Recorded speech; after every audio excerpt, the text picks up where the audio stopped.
बारिश का नाम सुनते ही सबसे पहले जो चीज दिमाग में आती है ना, वो होती है अदरक की गर्मा गर्म चाय और धुएं निकलते पकौड़े, उसके साथ हरे धनिए, पुदीने और कच्चे आम की चटनी। और ये लिस्ट बड़ी लंबी है, लेकिन उम्मीद है मुद्दे की बात आप समझ गए होंगे। मम्मी यार, आज तो सुबह से बारिश हो रही है। एक तो बारिश, ऊपर से संडे का फुर्सत भरा दिन। आज तो कुछ स्पेशल होना चाहिए। क्या स्पेशल होगा? हर बारिश के मौसम में यही नाटक शुरू हो जाता है आपका। स्पेशल स्पेशल के नाम पर रोज चाय पकौड़े चाहिए, और क्या। अरे चाय पकौड़े पुराना ट्रेंड हो गया डार्लिंग। मुझे तो तुम्हारे हाथ की स्पेशल झाग वाली कॉफी पीनी है। उसके साथ खाने हैं गर्मा गर्म कुरकुरे मसालेदार समोसे। क्या कहती है मम्मी? भैया, आपने ना बिल्कुल मुंह में पानी ला दिया। मुझसे कंट्रोल ही नहीं हो रहा। भाभी, आप सारा काम छोड़ो, सबसे पहले समोसे बनाकर खिला दो। अरे कमाल करते हो आप लोग, ना समय देखते हो ना मौका, बस शोर मचाना शुरू कर देते हो। इतना हैवी नाश्ता किया सुबह सबने, और अब सबको समोसे चाहिए। अरे अपनी सेहत का भी ख्याल है कि नहीं? अरे बहू क्यों नाटक कर रही है? बारिश क्या रोज रोज होती है? साल भर में मुश्किल से 5-7 दिन बारिश का मौसम होता है, और अगर बारिश के मौसम में मेरे बच्चे कुछ अच्छा खा लेंगे तो तुझे उससे क्या परेशानी है? सीधे सीधे बोलना, समोसे बनाने में तेरी नानी मर रही है। मेरी नानी को मरे 20 साल हो गए मम्मी जी, और आप लोग समोसे खाइए या कचौड़ियां, मेरी सेहत पर कोई असर नहीं पड़ता। मैं तो आप लोगों की सेहत के बारे में सोचकर कह रही थी। ठीक है, आप लोगों को ज्यादा ही शौक है ना समोसे खाने का। जा रही हूँ मैं रसोई में, अभी बनाकर लाती हूँ। देख बहू, पहले तो मैं समोसे खाने वाला था, लेकिन अब तूने कचौड़ियाँ बोलकर ना मुंह में पानी ला दिया। अब जब समोसे बना रही है तो 2-4 कचौड़ियाँ भी उतार लेना। वैसे तुझे तो पता ही है, समोसे मुझे ज्यादा पसंद नहीं है। हाँ बाबूजी, आपको समोसे कहाँ पसंद है? बस अगर अभी बना लाऊं तो किसी तरह मन मार कर आप 5-6 खा लेंगे। अब इतना बड़ा शरीर है, 5-6 समोसे में कहाँ भला हो। ठीक है, आप चिंता मत करिए, अभी आप सबके साथ आधे पेट समोसे खा लीजिए, उसके बाद 6 कचौड़ियां भी खा लीजिएगा। मुझे ऐसा क्यों लग रहा है भाग्यवान की बहू मुझे ताना मार रही है। अरे छोड़िए ना, आप अपने समोसे कचौड़ी से मतलब रखिए। बोलती है तो बोलने दो, बनाने से मना तो नहीं करके गई ना। इधर बहू रागिनी रसोई में समोसे कचौड़ियां बनाने की तैयारी में लग गई थी, और वहीं घर के बाकी लोग खिड़की से बारिश की बूंद को गिरते हुए देखकर खुश हो रहे थे। अगर बात सिर्फ ये तला भुना बनाने की होती ना, तो एक बार को मैं ये मुसीबत झेल भी जाऊं। लेकिन ये चटर पटर खाने के बाद जो इस घर में नाटक शुरू होते ना, असली परेशानी तो मुझे उससे है। अभी तो माँ जी, बाबूजी, नीरज सब गले तक ठूंस कर पूरी, पराठा, कचौड़ी, समोसे खा लेंगे, और फिर उसके बाद अपने साथ साथ मेरा जीना मुश्किल कर देंगे। बेचारी रागिनी गुस्से में बड़बड़ाते हुए रसोई में समोसे कचौड़ी बना रही थी। कुछ देर बाद उसने डाइनिंग टेबल पर गर्मा गर्म समोसे और कचौड़ियां लाकर रख दी, और जैसा कि रागिनी ने सोचा था ठीक वैसा ही हुआ। कुछ देर पहले ही आलू के पराठे खा चुके सक्सेना परिवार ने पूरे समोसे कचौड़ी खा लिए थे। समोसे कचौड़ी तो हो गए, अगर आप लोग कहे तो कुछ और भी बना दूं, पेट में जगह है तो। अरे सब जानती हूँ मैं तेरी चाल, जानबूझकर ऐसे धीरे धीरे हाथ चलाती है ना तू। 11:30 बजे से रसोई में घुसी हुई है, 3 बजा दिए, अब जाकर तेरा रसोई का काम खत्म हुआ। आज तो लग रहा है बिना लंच किए ही रहना पड़ेगा। चलो ठीक है, शाम को खाना थोड़ा जल्दी बना लेना। सास की बात सुनकर रागिनी गुस्से में लाल पीली हो गई। अरे यार, ये लोग इंसान है या अकाल पीड़ित प्रदेश से आए हुए लोग? खाना देखकर ये लोग ऐसे टूट कर पड़ते हैं जैसे कल से देश में भूख हड़ताल होने वाली हो। आज तो कमर ही टेढ़ी हो गई है रसोई में खड़े होकर। थोड़ी देर आराम कर लेती हूँ, उसके बाद बाकी के काम खत्म कर लूंगी। रागिनी आकर अपने कमरे में आंख बंद करके लेट जाती है, तभी उसे सासू माँ की बदहजमी से भरी बेहूदी डकारों की आवाज सुनाई देती है। अरे बहू सुन जरा, तेरे पास एक नुस्खा है जिससे एसिडिटी ठीक हो जाती है। तू जाकर मेरे लिए वो काढ़ा बना ले, मेरी तो हालत खराब हो रही है बेटा। ऐसा क्या डाल दिया था तूने उन समोसों में, जो खाया पिया सब दिमाग में चढ़ा जा रहा है। अरे माँ जी, तो किसने कहा था एक एक को 10-10 निपटाने के लिए? खाते समय तो आप लोग ऐसे खाते हो जैसे अगले पल प्रलय आ जाएगी, और फिर उसके बाद कभी समोसे कचौड़ी देखने को भी नहीं मिलेंगे। अरे उल्टा सीधा खुद खाते हो और बाद में परेशान करते हो मुझे। रागिनी जाकर अपनी मौसी के नुस्खे से काढ़ा बनाकर अपनी सास को देती है, जिसे पीने के बाद उन्हें थोड़ा सा आराम मिल जाता है। अब उठ ही गई हूँ तो घर के बाकी सब काम भी निपटा लेती हूँ। वैसे भी मेरे नसीब में आराम कहाँ लिखा है। जैसे ही अपने कमरे में आओ कोई ना कोई दरवाजा पीटने चला आता है। शाम के 7 बजे सास ने रागिनी को आवाज लगा दी। बहू, दोपहर में भी सब लोग बस समोसे कचौड़ी खाकर ही रह गए, किसी ने खाना नहीं खाया। समोसे कचौड़ी खाना नहीं होता क्या?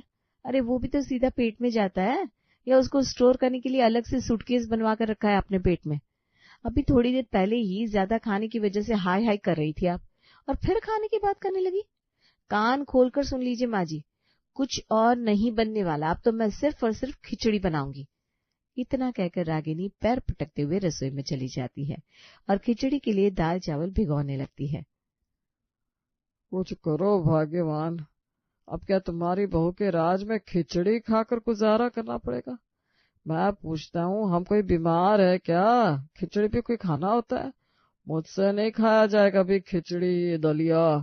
अरे आप चिंता क्यों करते हैं, खुश हो लेने दीजिए ना बहू को कि वो सबके लिए डिनर में खिचड़ी बना रही है। अभी मैं इसे बताती हूँ खिचड़ी का मतलब क्या होता है। सास बहू के पास रसोई में जाती है। अच्छा हुआ बहू जो ये खिचड़ी बनाने का आइडिया तेरे दिमाग में आ गया। बात तो ठीक ही है ना बेटा, सवेरे कचौड़ी समोसे पराठे सब खा लिया, कम से कम रात को तो पेट को थोड़ा आराम मिले, है ना बहू? मैं क्या कह रही थी, अब तू खिचड़ी बना रही है ना, तो ये फ्रिज में थोड़ी सी सब्जी रखी हुई है, आलू बीन्स और गाजर, इन्हें भी डाल देना खिचड़ी में, थोड़ी सी हेल्दी हो जाएगी। और हाँ बहू, ये सब्जियों को ना खिचड़ी में उबाल कर मत रख देना, इनमें तभी स्वाद आता है जब देसी घी में धीमी आंच पर सारी सब्जियों को थोड़ी देर भूना जाए। समझ गई ना? जी समझ गई। बहू को अच्छी तरह से हरी सब्जियां डालकर खिचड़ी बनाने की नसीहत देने के बाद जैसे ही सासू माँ बाहर आती है तो देखती है सामने बेटा नीरज मुंह लटकाए बैठा है। अरे बेटा, मुंह लटकाने जैसे क्या बात है, बड़ी चालाकी से तेरी बीवी से वेजिटेबल खिचड़ी बनाने का बोल कर आई हूँ। अरे वो तो पानी वाली खिचड़ी बनाने वाली थी, लेकिन मैंने उसे चावल में पानी का अंदाजा इतना कम बताया कि ना चाहते हुए भी खिचड़ी की जगह बनेगा तो पुलाव ही।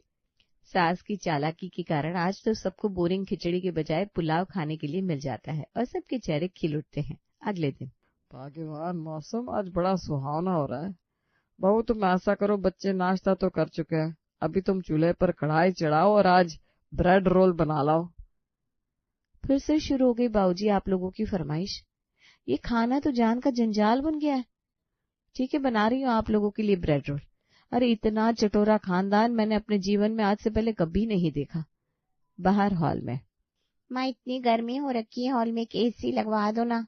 हाँ, तेरी माँ ने तो पैसे का एक पेड़ लगा रखा है ना, जिससे पैसे तोड़कर जो मर्जी खरीदते रहो। आई बड़ी एसी वाली, चुपचाप मुंह बंद करके बैठी रह। माँ बिना कोई बहस की तुम्हारी बहू रसोई में ब्रेड रोल बनाने चलेगी। मुझे तो ये तूफान से पहले की शांति नजर आ रही है। तुम देखना, अब शाम को डिनर में खिचड़ी खाने से हमें कोई नहीं रोक पाएगा। बेटा अभी तो तू ब्रेड रोल का मजा ले, रात की रात को देखी जाएगी। सभी लोग भरपेट ब्रेड रोल खाते हैं, बिना इस बात की चिंता किए कि ब्रेड रोल के बहाने उन्होंने कितनी कैलोरी, तेल और कोलेस्ट्रॉल की खपत कर ली है। शाम के समय, मैं बाजार जा रही हूँ, कुछ सामान लेना है। भाभी अभी आप बाजार जाओगी तो फिर खाना लेट हो जाएगा ना। खाना तो आज 15 मिनट में तैयार हो जाएगा। तुम शायद भूल रही हो ननद रानी, आज दोपहर में ही आप सबने ठूस ठूस कर ब्रेड रोल खाए हैं, और हमारे किचन का रूल है सुबह कचौड़ी तो शाम को खिचड़ी खानी ही पड़ेगी। इतना कहकर बहू रागिनी बाजार निकल जाती है। मम्मी ये क्या तानाशाही है यार, अब कुछ कहती क्यों नहीं हो भाभी को? अरे तू क्यों चिंता कर रहा है, तेरी माँ है ना, एक बार बहू को आने दे, फिर देखना कैसे बातों बातों में बहू की खिचड़ी के मिजाज बदल देती हूँ। अरे बेटा, ये सुबह के थोड़े से छोले भिगो रखे, अब रखे रखे तो खराब हो जाएंगे, तो ऐसा कर इसे अपनी खिचड़ी में डाल देना। वैसे तुझे तो पता ही है, रात के समय छोले खा लूं तो मुझे गैस हो जाती है, लेकिन अब कर भी क्या सकते हैं, खाने की बर्बादी करना भी तो पाप होता है ना। ठीक है माँ जी, ये छोले खिचड़ी में ही डाल दूंगी। अरे बेटा मैं क्या कह रही थी, अब खिचड़ी में छोले डाल रही हो ना तो थोड़ा मसाला भी डाल देना, बिना मसाले के तो छोले बिल्कुल बेस्वाद लगेंगे। मानना पड़ेगा भाग्यवान तुम्हारे दिमाग को। कभी तुम पनीर खिचड़ी बनवाती हो, कभी वेजिटेबल खिचड़ी, और आज तो तुमने देसी खिचड़ी को छोले चावल बनवा दिया और बेचारी बहू को पता भी ना लगा। पिछले कुछ दिनों से लगातार रह रहकर बारिश हो रही थी, जिसके कारण रागिनी पकोड़े, समोसे, कचौड़ियां बनाते हुए दुखी हो चुकी थी। आज भी सबको पेट भर कटलेट खिलाने के बाद रागिनी हॉल में आ रही थी कि उसकी सास की आवाज सुनाई देती है। खूब खाओ आप लोग कचौड़ी समोसे, मैं हूँ ना, डिनर में आज बहू से बिरयानी बनवा दूंगी, उसे कहाँ कुछ समझ में आने वाला है। अच्छा, तो मुझसे 20 तरह की खिचड़ी बनवाने के बाद उसका क्रेडिट भी खुद ही खा रही है माँ जी। ये सब माँ जी की सोची समझी चाल थी। बात तो ठीक है ना, जब रोज अलग अलग वैरायटी का खाना मिल रहा है तभी तो इन लोगों का ये पकौड़ी प्रेम छूट नहीं पा रहा है। जब 2 दिन सादी बिना मसाले की खिचड़ी खाएंगे ना तो सबकी अकल ठिकाने आ जाएगी। रागिनी बहू, मैं क्या कह रहा था कि मुझे पता है बाबूजी, आपने रात में चुपके से उठकर उड़द की दाल भिगो रखी है, यानी कि आपको उड़द दाल की कचौड़ियाँ खानी होगी। ठीक कहा ना मैंने? हाँ बेटा, बात तो तूने ठीक कही, लेकिन जाने दे, चल तुझे परेशानी होगी। परेशानी जैसी बात क्या है बाबूजी? आपकी पसंद का खाना बनाना मुझे अच्छा लगता है।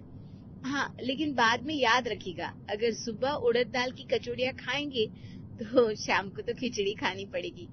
और अब मैं वो नादान रागिनी नहीं हूँ जो आप लोगों की बात में आकर खिचड़ी को बिरयानी में बदल दूंगी। खिचड़ी का मतलब बिना घी, तेल और मसाले वाली उबली हुई खिचड़ी।